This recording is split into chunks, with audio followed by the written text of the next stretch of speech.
Tyranny of Cliches, written by Jonah Goldberg. Jonah Goldberg is a guy who opened my mind, and I haven't gone back since, with a book called Liberal Fascism. Liberal Fascism was really the first time I hear Hillary Clinton say, I'm a progressive, and I'm looking at progressive, and I'm like, holy cow, I don't think she really wants to claim that she's a progressive. Does anybody know the history of this? About the same time, Jonah Goldberg comes out with his book called Liberal Fascism.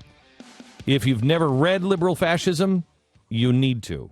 He got a lot of heat for the name of it, but he's absolutely right.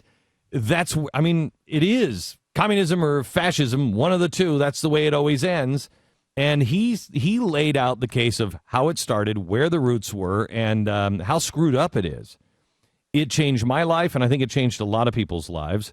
Jonah Goldberg is a very respected writer and a real scholar on this kind of stuff. He has a new book out called The Tyranny of Cliches, basically how we are, how we lose the argument by being put into this ridiculous box of arguments that don't make any sense, right? Right. And first of all, Glenn, it's great to be here. It's the first time I've been here since you moved out here to Dallas. I wish someone would close the oven door. It's just a little too hot for me. I'm descended from a desert people, but this is ridiculous. It is. It's been a while, though, hasn't it, since your people have been in the desert? Yeah, it's true. I mean, I'm more descended from a Delhi people, but right, still, yeah. The principle holds. Right. Yeah, I mean, the point of the book, and first of all, I wanted to write Liberal Fascism was a heavy read, and I wanted to write a book that was a little more fun to read. Yeah. You can't tell a lot of jokes when you're writing about fascism. Yeah. Hey, funny thing about the Holocaust. I don't know. It did have a smiley face on the It's cover. True. And so I wanted to have a little more fun. And so the basic argument of this book is that everyone has an ideology. Everybody, right? Yeah. And just that the difference between conservatives and liberals is that and libertarians, right, is that conservatives and libertarians, we're honest about it. We say, hey, this is where I'm coming from. Here are my priorities. Here are my principles. Liberals, they claim, oh, no, I don't have an ideology. Ideology is what you crazy people have. You're ideologues. I'm a pragmatist. I'm a fact finder. I only care about what works. Barack Obama says he's a committed non-ideologue who only cares about what works. And now, and if you actually think that's true, you're probably too stupid to be a spell checker at an M&M factory. Right. But, and so because liberals deny that they have an ideology, and I trace the history of it, some of it is sort of stuff I learned from liberal fascism, but the nature of philosophical pragmatism and whatnot. Because they deny they have an ideology, first and foremost to themselves, their ideology tends to bubble up in all of these cliches, these ways of seeing the world. And these cliches tend to sort of spread out like a virus throughout our popular culture, throughout academia, throughout politics. And Orwell writes about the same thing in Politics in the English Language. And George Orwell says that these cliches, they come to us like prefabricated hen houses, and they do our thinking for us. They're little viral sort of ways of framing issues. Well, you take it on an obvious one everybody's heard a million times, and it is exactly that. It doesn't even make sense. Violence never solves anything.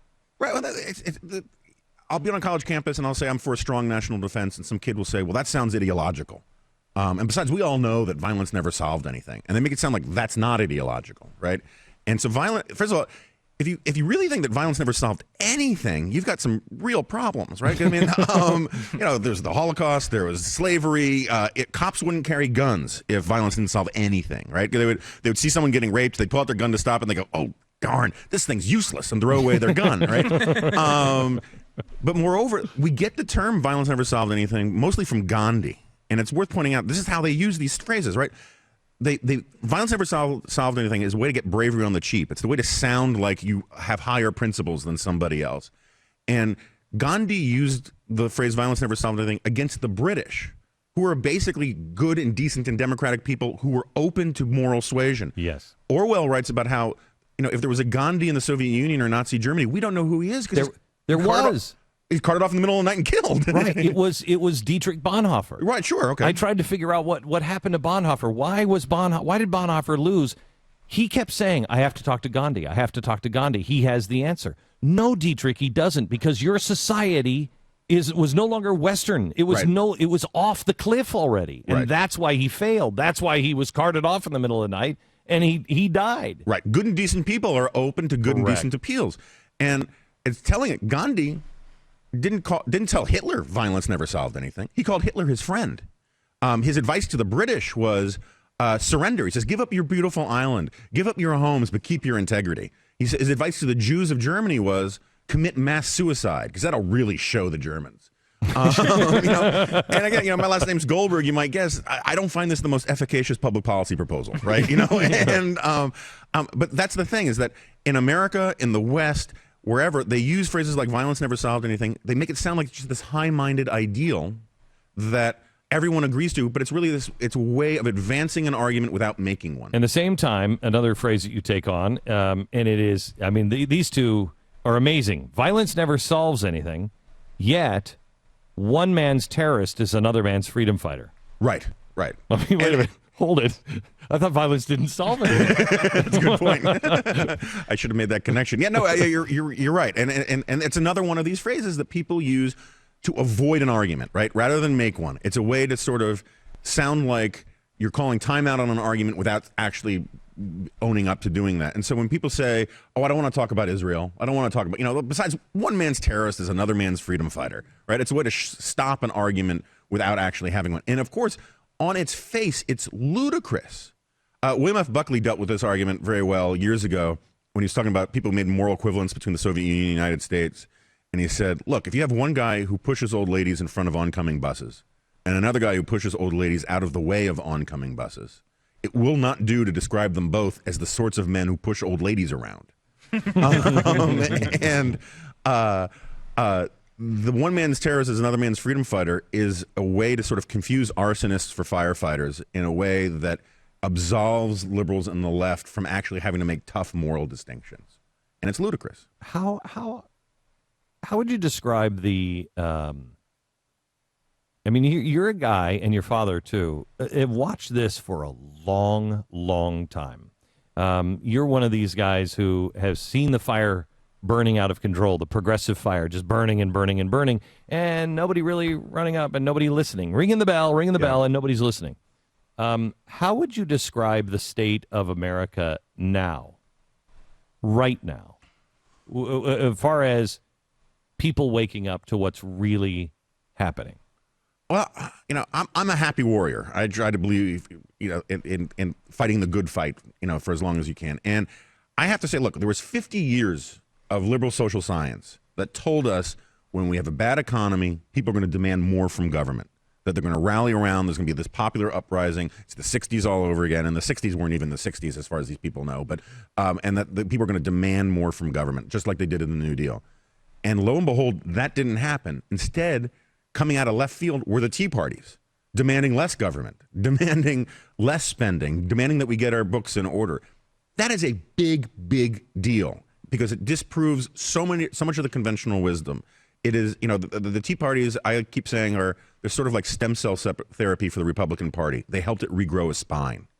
And the Wisconsin thing is a huge deal. But, T.S. Eliot used to say there's no such thing as a truly lost cause because there's no such thing as a truly won cause. At the end of the day, it's an eternal fight, because there are always going to be those people who confuse what government is. There are always going to be those people who think government can love you, that government can create a heaven on earth. And they come up with new names for that impulse, whether it's fascism or progressivism or liberalism or utopianism or thisism or thatism. But it's always the same impulse. It's always this idea that if we get the right experts in charge who can align the incentives and the institutions the right way and corral enough people, we'll create a perfect world. And that's always going to be out there. And so it's always going to require people like us to fight it forever. It's amazing to me how they are doing that now in Europe. How now they're appointing just administrators. Yeah. You go run this country, you go run this country. And George Soros came out yesterday and said that's really what has to happen all over the continent. They just, I love this. They just have to, the people have to relinquish their sovereign control over their money. Right. Oh. So I can take my tax dollars and send it to somebody that I don't vote for, doesn't represent me, and they'll redistribute it into other countries? How does anybody sane think that's going to work? Well, but that's the that's sort of part of the point of my book is that you have these liberal leftist people, these experts who think they know how to live your life better than you, and if they could just get people to stop getting in the way of that, everything would be great. Remember, JFK said that running the economy has gotten so complex that we need to take these decisions out of the hands of voters and let the experts run things. Peter Orszag, Obama's former budget director, last September, he said, look, the economy is just too complex. These problems are just too big. We need disinterested panels of experts to run our lives. Gosh. It never goes away. It is the place where these guys go. And I just have this column out today in the LA Times about Orszag now wants mandatory voting. He wants every single American to be forced by the government to vote. And the reason he's doing this, it's the same reason he wanted these government panels to run everything, is you can always tell someone's losing an argument when they want to change the rules, right? And they want to change the rules in any way they can to empower themselves to be able to run people's lives and anoint the experts to take charge of everything. Yeah, the name of the book is The Tyranny of Cliches, Jonah Goldberg. When we come back, I noticed that Vince Vaughn endorsed the book. I want to talk a little bit about reverse engineering the progressive movement, anti-progressives for libertarians. And I don't know how many libertarians really understand that you just can't go from where we are to, hey, everybody, have heroin. Right. And I'd like to talk to you a little bit about that. Also, social justice and the phrase "let them eat cake." You'll learn something in Jonah's book that you just didn't know. Let them eat cake. That's what Marie Antoinette said. No, she didn't. And wait until you hear the real story coming up in just a second. Jonah Goldberg is here. His new word, The Tyranny of Cliches, his new book, The Tyranny of Cliches. I don't want to run out of time on this. You have to tell the let them eat cake story. Sure. Okay, I'll be very brief about it. Liberals for centuries now have been saying about conservatives or rich people, oh, their attitude is just let them eat cake, and they're referring to the famous alleged line by Marie Antoinette. Well, first of all, basically no historian thinks Marie Antoinette said it. It was probably another princess 100 years earlier who may have said it, Marie Theresa from Austria. Anyway, the reason why it would make sense to say let them eat cake was because they had basically a liberal program that said that regulated bread, which is the staple in all of France, that said if you ran out of cheap bread, you had to sell expensive bread at the same price. Sort of like saying if you run out of AMC Pacers, you have to sell BMWs at the same price. And so this completely screwed up, sort of like rent control, completely screwed up the bread markets in France. And so you constantly have these shortages because no one wanted to make too much bread and have to sell it at a loss. And so when you say let them eat cake, because the original phrase was let them eat brioche, which means let them eat very expensive bread, it was a classic sort of Hollywood limousine liberal kind of thing to say. It was, well, if they were out of cheap bread, why can't they just eat the expensive stuff? Because that's what the law requires. That's what they're supposed to do. And so it was one of these classic things where sort of liberal social planners have these completely cockeyed ideas about how the market works. They screw up the market, and then they complain that the market's not doing what it should. You know? That is a completely different spin. Completely different, meaning it disproves everything that they are the point they're trying to make. Yeah, no, it was a liberal rich person who, because she cared about the poor, who completely screwed the poor and then complained about how the poor were being screwed, which is exactly what we get time and time again in this country, from rent control to public schools. All of these things, liberals set up a system, and then the system is screwed up, and they blame the market for it. Let's go to social justice. Sure. I said a lot of things. I've said a lot of things in my career that the gates of hell open up on me. The number one thing, would you agree with this, Stu? The number one thing was getting on the air and saying, look, there's a problem with social justice.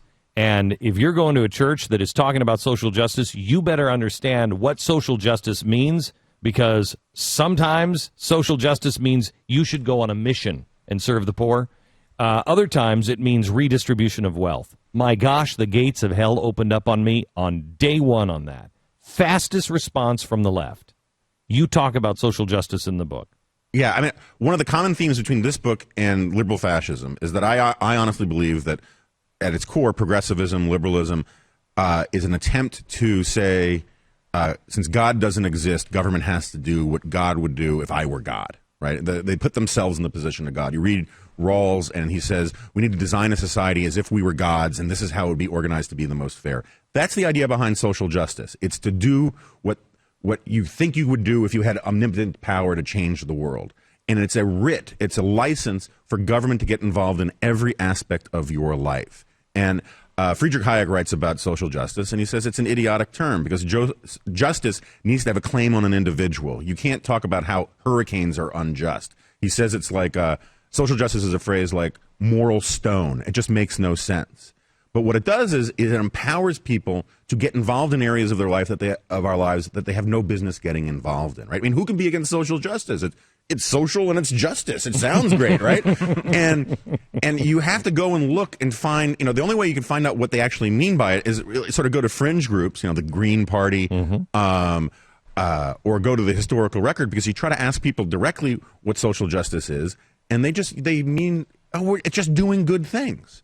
And that's the basic problem with government today, right? Or the liberal conception of government, is there's no limiting principle to what government can do. We saw that in the Obamacare hearings in the Supreme Court. They asked the Solicitor General, what's the limiting principle? How far can you go with your interpretation of the Commerce Clause, and where can you not go? And he had no answer to it because they don't have an answer to it. Government for the left is just simply doing good where you can, when you can, whenever you can, period. Okay, real quick, because we have about a minute and a half. Let's go to libertarians. Do you think they'll be able to reverse engineer progressive? Can we make the case to libertarians, stop? You don't want revolution. You don't want revolution. You got to vote. You've got to vote for the next best guy and keep moving the ball down the field. Do you think we can do that? I think we can. I think it's hard. These guys, there's a certain anarchist revolutionary spirit that infuses these guys, and they want to make the perfect the enemy of the good and all that. The argument I always make is that to get conservatives and libertarians to play nicely is push all of these things down to the lowest democratic level possible.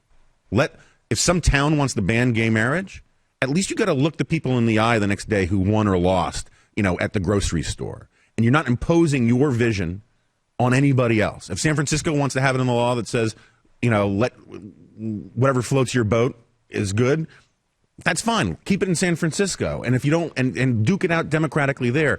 What we have now is a system which says people like Barbara Streisand or the NRA or whoever get to lobby Washington to impose a one-size-fits-all policy on everybody. And what federalism allows you to do is the best system ever conceived of for maximizing human happiness. Is it lets the most people live the way they want to live, which is a libertarian goal. I mean, who could possibly argue with that? The name of the book is The Tyranny of Cliches. Jonah Goldberg. Thanks for being on the program. We'll see you tonight at 5 o'clock GBTV. Hey, it was great to be here. Thank you. Mercury.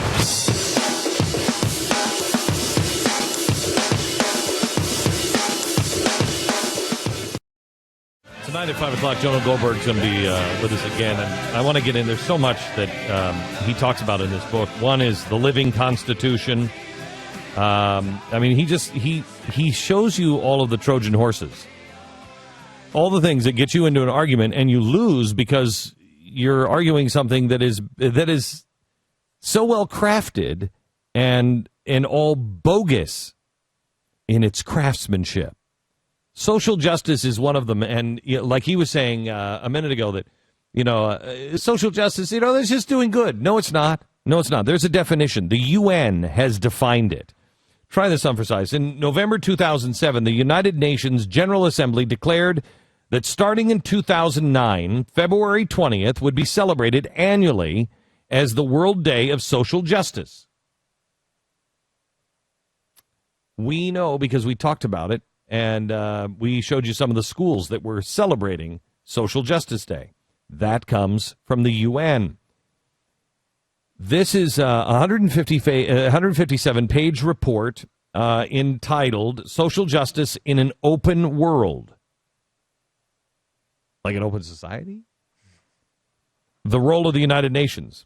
Now, this is what it actually says. Social justice is not possible without a strong and coherent redistributive policy conceived and implemented by public agencies. Present day, I'm quoting from the United Nations, present day believers in an absolute truth identified with virtue and justice are neither willing nor desirable companions for the defender of social justice. Wow. Yeah. So first of all, it's based on Marxist principles of redistribution of wealth. It is not possible without the Marxist without principles. redistribution. Okay. Secondly, they don't want you if you believe in virtue and justice, absolute truth that is identified. Think of this. Absolute truth. You could say absolute truth, and here is what the absolute truth is: that we should all be drinking and having promiscuous sex, and we should kill all these people over here because they look different. This is defining people that are not part of this movement and are not willing or wanted partners as people who believe in absolute truth that is identified with virtue and justice. The enemy of social justice is virtue and justice. Yeah. It's absolutely bizarre. And not to mention that not only do they talk about redistribution of wealth as a necessary principle of social justice, they also say it must be done by public policy.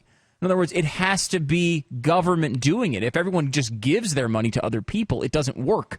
That's their own definition. If you think that you have any right outside of the government, you can't participate. It all has to be done by the government. And we are now celebrating, in our schools, we are now celebrating Social Justice Day. Tell me that social justice isn't the antithesis of God. Yes. It is. And everything we believe and hold dear. Yes, it is. It goes exactly against all American principles. That is the point. Remember, it is. Progressivism, the idea of progressivism is the only thing they disagreed with fascists and communists was the way to get there. They were saying to the fascists, or they were saying to the communists, we agree. There needs to be a central government. There needs to be a group of people that just manage everything.